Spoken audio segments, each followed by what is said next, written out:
Warwickshire Pride Festival has become one of the staples of summertime in Leamington now, and it's up and coming very shortly. And I'm very pleased to have exactly the right person to explain what's happening this year and what it's all about, who is Dan Browne, who is the founder and the chair of Warwickshire Pride. Dan, welcome to Life in Lem.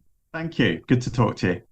Now, we're speaking across Zoom today, so the audio quality might not be quite what we normally get, but hopefully all the content will be there and will be fascinating for people listening. So let's crack on. So, Dan, first and foremost, just give us the lowdown. When and where is the Pride Festival this year? So Saturday, 16th of August, Pump Room Gardens in the centre of Leamington. We've got a big festival happening there. And then we've got the Pride March going basically from the top of the parade down to the Pump Room Gardens also. Fantastic. What time does the Pride March happen? 11 o'clock that all starts, and the festival starts at 11 a.m. as well and runs right through till 6. Fantastic. So you can start at the top of the parade or the bottom of the parade. There'll be stuff going on at either end, but obviously the Pride March is a one and only thing that you catch at 11. So that sounds like a fantastic place to start. And in terms of the stuff that's going on this year in the Pride Festival, what can people expect? You know, we've got a jam-packed day. Our aim is always to make it bigger, better, and more fabulous each year, and I think we've managed to achieve that this year. We've got around about 120, 121 stalls, something like that. Lots of community groups, lots of traders. There'll be lots of food vendors. We've got a bar. What else have we got? A wellbeing space. We've got fairground rides. We've got zorbing.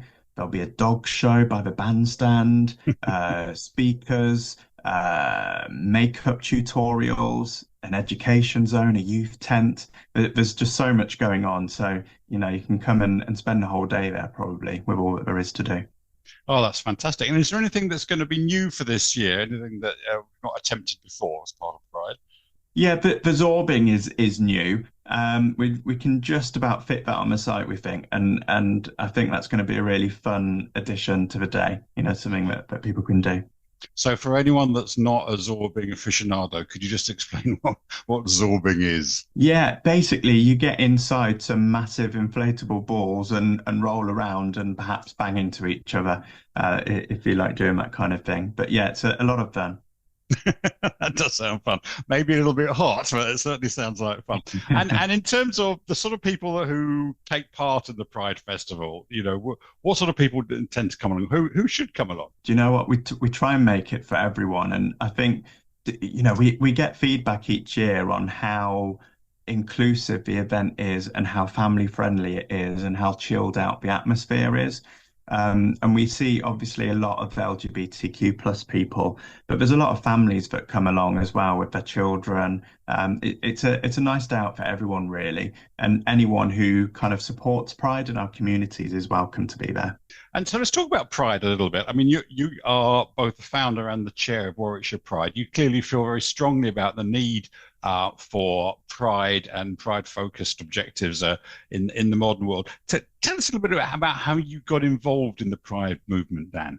Do you know, I describe myself as an accidental activist, really. I started up an LGBTQ plus youth group many years ago. And then from then, people were getting in touch saying, oh, what about a group for adults? What about a group for this, for that? And someone said, what about a Pride? And I thought, do you know what? That's a really good idea, actually. Let's give it a go and see if we can make it happen. And here we are 13 years or whatever it is later. So yeah, it was kind of a let's try it and see what happens kind of thing. And unfortunately, it's worked out. And the rest is history, as they say. And, you know, here we are in 2025. I guess, you know, a lot of progress has been made over the last couple of generations in terms of rights for people and equality. But I guess the work's still not over, is it? It's not, and sadly, we're seeing things starting to go backwards. We're seeing it in, you know, things that are happening in the community. There's been quite a sharp rise in physical attacks and verbal abuse, but also our own festival site has been trashed for the last couple of years. Last year, someone set fire to the Pride flags. We had glass smashed all over the place.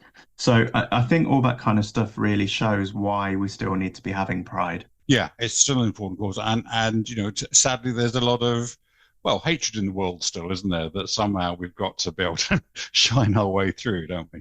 Yeah, absolutely. We've got to shine through it. And ultimately, they're doing us a favor on one hand because they're just demonstrating why we do this. You know, when people say, why do we still need pride? We say it's because of people like that.